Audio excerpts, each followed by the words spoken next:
Hello mga kaading! Naku, nakita niyo kung may parcel na naman. Nagtatago nga ako kay Daddy Jan. Ay, wait, bahala siya. Hindi niya na ako mapipigilan. Bisyo na to.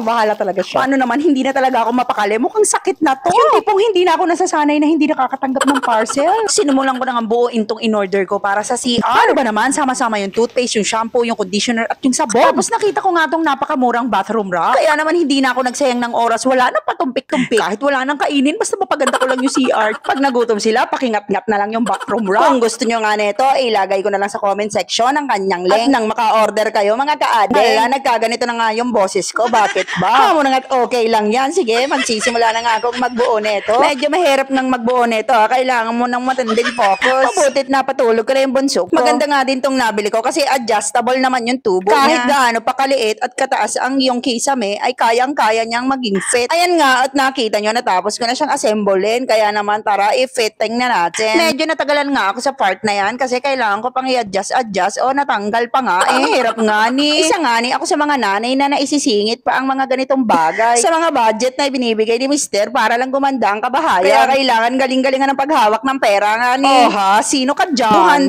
229 pesos nga lang yan sa Shopee. Order na kayo. Pagkatapos nga ng mga pinaggagawa ko ay magluluto na nga ako ng tanghalian. At ang daming ingredients. Inuna ko na nga itong isute, itong beef strips. Hindi ko na yan nilagyan ng kahit anong pampalasa kasi beef naman yan, malasa na yan. Pagkatapos ko nga imekos-mekos ay isi-set aside ko muna yan. Tapos isinunod ko nga itong patatas sa pagsusutay-sutay. Pagkatapos nga mamekos-mekos ay isi-set aside ko ulit yan. Tapos na isusunod ko naman nga dyang isutay-sutay ay yung carrots. Para ngayon pala nga iniisip nyo kung ano yung lulutuin ko nga ni. Abay, hindi ko nga rin ho alam. Basta tinanong ko ang daddy dyan kung anong gusto niyang lutuin ko. Abay, sabi niya kahit ano, lutuin ko daw yung paborito niya. Kaya naman lahat ng paborito niya, iniluto ko talaga literal. Isasama-samahin ko ba? O siya, mag-start na tayo. Naglagay ako ng konting margarine. Tapos sinutay-sutay ko nga rin yung garlic at onion. Pag namekos-mekos ng ganyan at naamoy nyo na yung aroma, ay ilagay nyo na ulit yung carrots, pati yung patatas, at ibabalik nga din natin mamaya-maya yung beef strips. Tapos maglalagay din tayo dyan ng konting flour. Isosutay-sutay natin yan ng parang ganyan. Naglagay nga rin ako dyan ng thyme leaves. Literal na lahat ng paborito ni Daddy Jan ay inilagay ko nga. Tapos nagkatunaw nga ako sa mainit na tubig ng isang beef cubes. Ayan nga, magsisilbing beef broth para sa sabaw natin. Tapos nilagay ko rin yung paborito niyang carbonara sauce dito sa niloloto ko. Ano ba yan?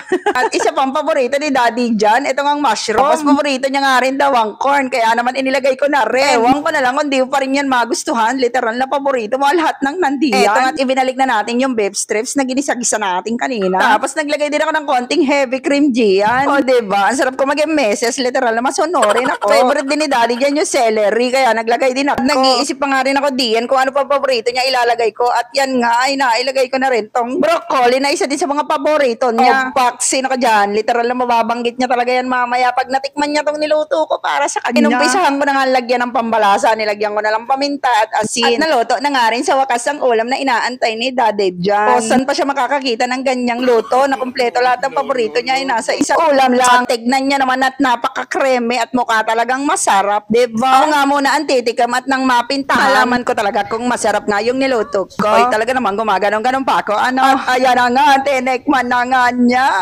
Masarap. Ay mga kaading, hindi ako nagbibiro. Masarap nga ang niluto ko. Ito ang pruweba. Tignan niyo naman si Mo. At ang pang pinali ay si Daddy JL nga. Tignan niyo naman. Oh, sarap na sarap. Kaya hanggang sa muli.